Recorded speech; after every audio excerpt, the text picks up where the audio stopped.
মিউজিকের কথাও বলতে হয় যে গানগুলো যেভাবে ব্লেন্ডিং হয়েছে, ইভেন মৃণাল সেনের জীবনের সাথে হচ্ছে কবির সুমনের গানটা টাইটেলে দুর্দান্ত ব্লেন্ডিং, দুর্দান্ত।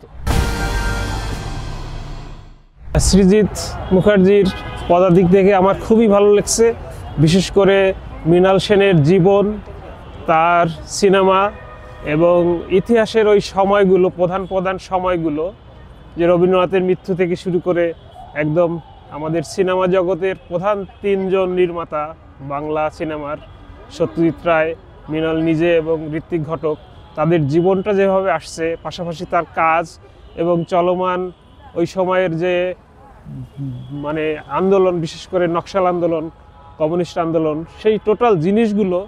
এবং সবচেয়ে ভালো লাগছে সিনেমার ক্যামেরা এবং সিনেমার গল্পর ব্লেন্ডিং, মানে স্ক্রিপ্টটা খুব দুর্দান্ত সৃজিতের। এটা অবশ্যই আমি মানে সৃজিতকে জাস্ট সেলুট। মানে অনেক দিন পরে একটা ভালো সিনেমা দেখলাম, এবং এরকম সিনেমা মানে এর আগে আমি হচ্ছে মেঘে ঢাকা তারা এবং চালচিত্রটাও দেখেছি, যেটা হচ্ছে ঋত্বিক এবং সত্যজিৎকে নিয়ে।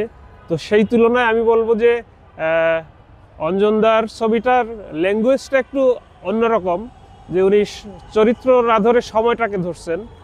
আর মৃণাল হচ্ছে তিনটা জিনিস মৃণাল সেনের এখানে সৃজিত ব্লেন্ডিং করছে, যে মৃণাল সেনের জীবন এবং ইতিহাস, পাশাপাশি তার কাজ, এই তিনটা জিনিসকে সমান তালে বেশ সুন্দর ব্লেন্ডিং হয়েছে, যার কারণে সিনেমাটা আমার খুবই ভালো লাগছে। আমি আরও একবার দেখতে চাই, সুযোগ পেলে আবারও দেখব, এবং আমার ভালো লাগছে। চঞ্চলের অভিনয় ভালো লাগছে, কারণ চঞ্চল ক্যারেক্টারটা ধরতে পারছে, বিশেষ করে মৃণাল সেনের যে লুক, সেই লুকটা এবং মৃণাল সেনের যে ধীর স্থির যে স্বভাবটা, এই স্বভাবটা চঞ্চল চৌধুরী বেশ সুন্দরভাবে ফুটিয়ে তুলছেন।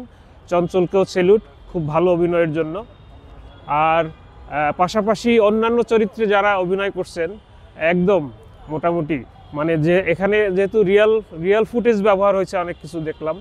আবার ক্যামেরার যে কাজটা, ক্যামেরার যে গতি, বিশেষ করে মিউজিক, আবার সাউন্ড, মিউজিকের কথাও বলতে হয় যে গানগুলো যেভাবে ব্লেন্ডিং হয়েছে, ইভেন মৃণাল সেনের জীবনের সাথে হচ্ছে কবির সুমনের গানটা টাইটেলে দুর্দান্ত ব্লেন্ডিং, দুর্দান্ত।